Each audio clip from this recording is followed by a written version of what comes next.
Howdy folks, this is Justro at Metcalf Mills bringing you Story Time Tuesday.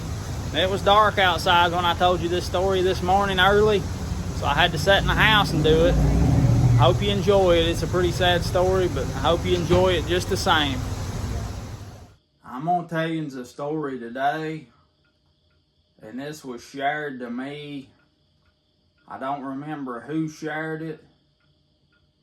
I think it might have been Danny and Clevie that shared it with me, but it's an old story from way back in the early 1800s. And I'd say it's the saddest story I've ever heard in my life. It is so sad and pitiful. And I'm going to do my best to tell it to you just like I remember it. And it's a true story. It ain't a tale. It's a true story. Back in the early 1800s, there's this girl named Emeline. And she lived on a farm way up in the North Country of New England up in there. And she is part of a big family. There's several children in the family. And she was the oldest. And she worked there on the farm, helped her family take care of everything and raise their food and everything there was to do back at that time. And one day they had some family come to visit from out of town. Some family or friends come to visit from out of town. And there's, talking about how hard everything was at that time, and there wasn't no work much there. And them friends, they said, well, why don't you let us take Emeline? She's old enough. Let us take her back, and she can get a job of working in a mill there. And I believe the name of the town was Lynn. Let us take Emeline back to Lynn with us, and she can get a job there, and she can make money and send money back to you, back to Yuns to help with everything. Well, they thought about it for a while, and they decided to let her go. So Emeline went back with these people, back to Lynn, and she got a job at this mill. And it was different than anything she had ever been used to. She'd been on the farm all her life. She didn't know nothing about town living, working in a factory, nothing like that, a mill, big mill like that. So she worked hard and done a good job, and weren't too many people, would be friendly with her because just the way she was, she's different than any of them. But there's a few people that was friendly with her, and one particular one was the young man that was the one of the boss over there, the department there where she worked. And he was friendly with her, and she was a beautiful young girl. And he of course was persistent in trying to, court her, and she finally gave in to his persistence, and one thing led to another, and then she gets pregnant. Well, back at that time, it was one of the awfulest things for a woman that weren't married to get pregnant. And she hid that from her family back at home. Well, she made it through. The baby was born. And she immediately, after it was born, give it up. And there was some people that didn't have no young'uns, and they was wanting one, and they said, well, you know, we'll pay you for this baby.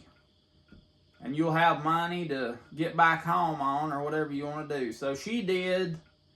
They paid her for her baby. And she was caught in a hard place of, I guess if I keep my baby, I'm going to be shunned, and, you know, there won't be no hope for me for nothing. But if I don't keep it, I might be able to still go on with my life, you know. And that's just an awful, terrible thing. I can't imagine to be in a. I got two girls myself. I can't imagine, and I ain't a woman either. But I can't imagine that feeling as I am, having to make a choice like that.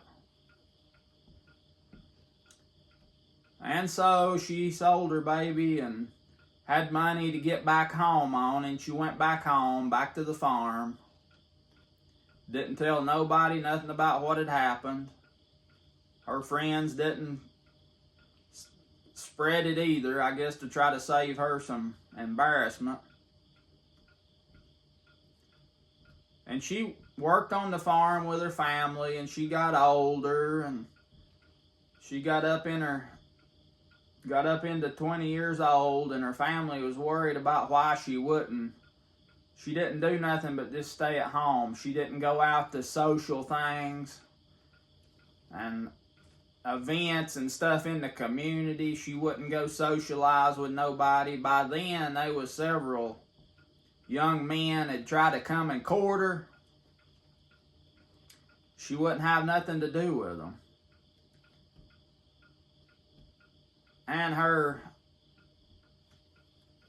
family began to worry, you know, what's wrong with her? Is she going to be an old maid? What's wrong? What's wrong with her? And she had to carry this burden of what had happened and how she felt about it and how things was back at that time. She got older and older, up in her 30s. Still just didn't do nothing, didn't go out to social, nothing, didn't court nobody.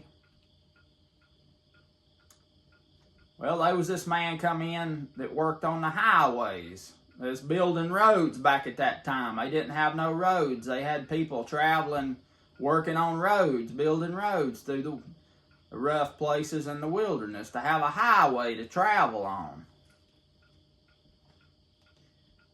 For some reason, this man come by their house, and they had a connection there. They just hit it off. She did hit it off, and they got in a relationship and decided they really liked each other, and they decided to get married. So they built a house down from her family's farm down on the edge of a little pond there, and they got married, and they'd been married almost a year. And his family decided to visit from way off where they was from. They got here and they met his wife and, you know, got to talking, and they figured out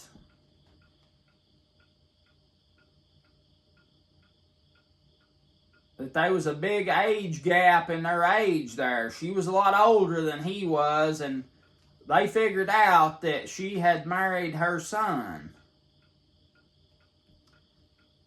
And they wasn't nothing to do. There weren't no way to explain things or nothing. They had the marriage annulled and done with and over. And he left and went back with his family to where they lived. And she was left there in the little house by the pond by herself. And weren't no way for her to explain what happened, and everybody, her family and everybody, you know, they found out about her baby that she had had when she was a young girl. And then they found out about her marrying her son. And they all just shunned her. They just shunned her. Churched her. Ostracized her. Just shunned her. No more. No more. Don't go around her. Don't associate with her. They just shunned her.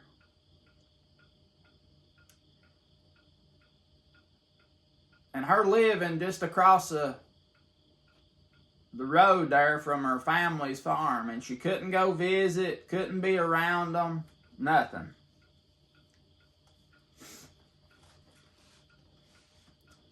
So she worked there at her little house and made her gardens, dug them up with a spade, worked hard to raise food, what she could to live.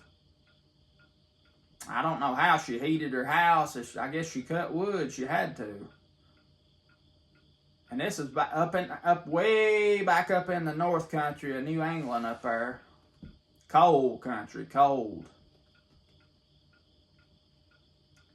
So she lived by herself and just kept growing her gardens and trying to make a living. And she got older and older. And they might be somebody once in a great while stop by, you know, and see her or bring her a little something. But other than that, that's all the connection she had with the outside world. And she got older and older and older, and as she got older, she had to call on the town like a pauper to get help from a town. She couldn't live on her own, and that was even a further disgrace to her, a further downed her. But that's the only way she could live. She wasn't able to do nothing. She wasn't able to grow her food no more and get out and get wood, nothing. She had to call on the town for help. When she got so old, it was in the winter time one time, and it was real cold, bad winter, and there was a man that knowed of her, lived somewhere on the other side of town or something. He was making a trip through, and he went by her house, and he said, I believe I'm going to stop and check on her. I hadn't heard nothing about her in a while. So he stopped, went up to the door and knocked on the door, and no answer. And he knocked again, no answer. And he thought he heard a little faint moaning sound in there.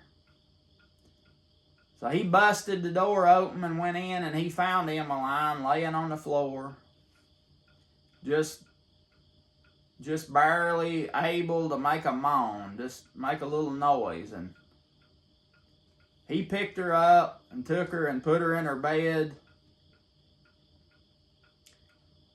He went and got back on his horse and took off to go get a doctor, to go get help. And he stopped at a house down the way there, and the woman that was home, he asked her if she could go see to her.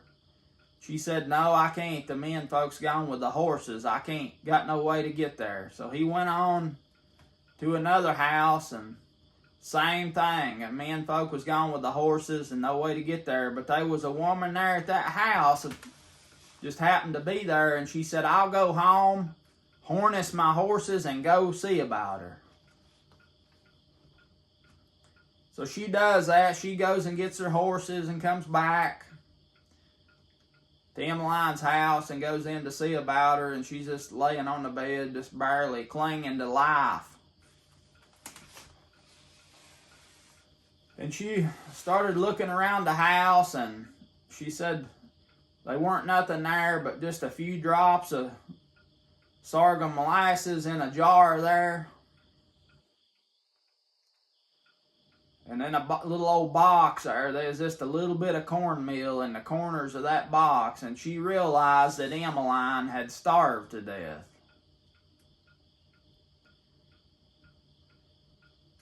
And that man, he went on and got the doctor, but before the doctor got back, Emeline died. She didn't make it till the doctor got back to see about her. And so they buried her, had her funeral at the church. She was buried in just a plain wooden box. And the people that wouldn't come and see her when she was alive, several of them come to the funeral. And they said, a witness said in a story that her sister come up to her casket, laid her hand up on her casket and put one hand up in there and said, finally, she's paid for her sins.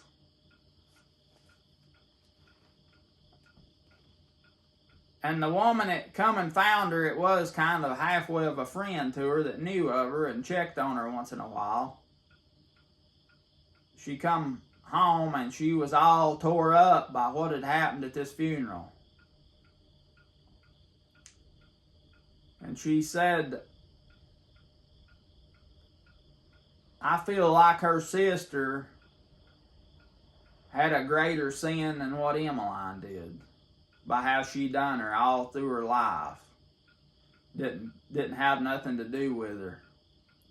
She finally got satisfaction that Emeline had paid for what she had done after the time she had through her life, living by herself and no help and nobody, no friends, no connection to no other human beings hardly at all. And I can't imagine that, but it was a thing, you know, they said in that community at that time, they'd tell, you know, their younger ones, now don't be like Emeline, you know, she is a bad example. And the people that knowed her, the few and visited her, and the children, they said she was the most kind person, you know. Just so kind and sweet to everybody, and she had to suffer this just being cast out and shunned all through her life. A lot of times you'll notice the people that's has been treated the worst in their life, they're the best. They've got the understanding. It makes them understand how important things are. And a lot of times you'll find that they're the best natured. I think a good lesson in this is if you know somebody that's every bit got anything in their life like Emeline, you ought to just be a friend to them.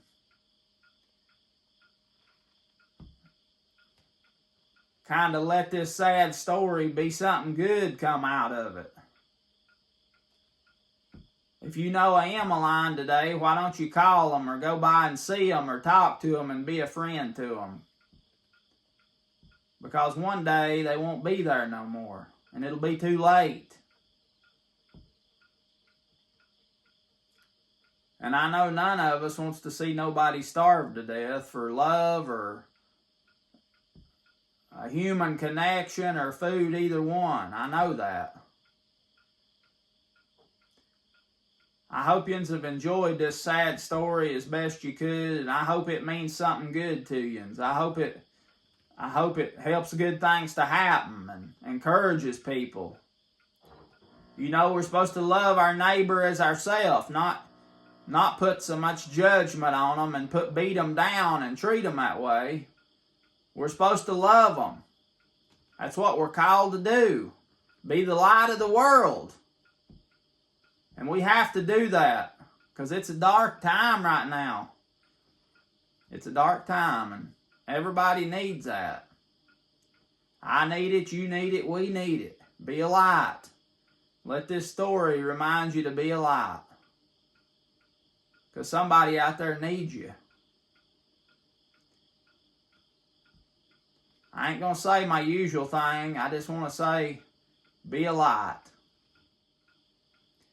This is Justro at Metcalf Mills. I hope yous have had a good day. I look forward to seeing yous next time.